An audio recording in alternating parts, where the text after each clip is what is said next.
राजी ते breaking news शामिल कंदासीं। सरहाड़ी भरिसां शादीशुदा औरत जो संदसि घर मां फाओ खाधल लाश हथ आयो आहे। इतला ते गोपचाणी पुलिस ॻोठ रबनवास पठान में पहुची औरत सकीना ज़ाल शाहिद बिरोही जो लाश तहवील में वठी अस्पताल मुंतकिल कयो आहे। वारसनि मूजिब औरत घरू अणबण तां कावड़ जी मुबैना तौर आपघात कयो आहे। ब्रेकिंग न्यूज़ है अवां सां शेयर कयूं पिया। सराड़ी में वाक़ियो पेश आयो आहे। सराड़ी भरिसां शादीशुदा औरत जो संदसि घर मां फाओ खाधल लाश हथ आयो आहे। इतला ते गोपचाणी पुलिस ॻोठ रबनवास पठान में पहुची औरत सकीना ज़ाल शाहिद बिरोही जो लाश तहवील में वठी अस्पताल मुंतकिल कयो आहे। वारसनि मूजिब औरत घरू अणबणनि तां कावड़ जी मुबैना तौर आपघात कयो आहे।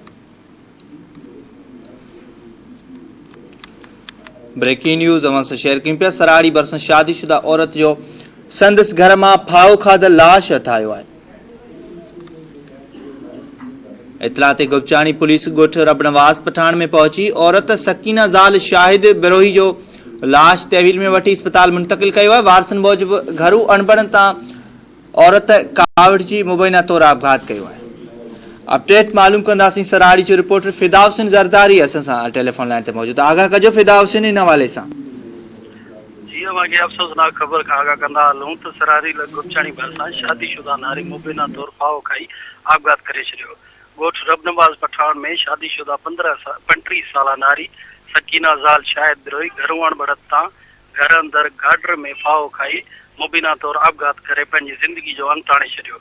गोपचाणी पुलिस वाक़े वारे हंधि पहुची लाश तहवील में वठी छॾियो।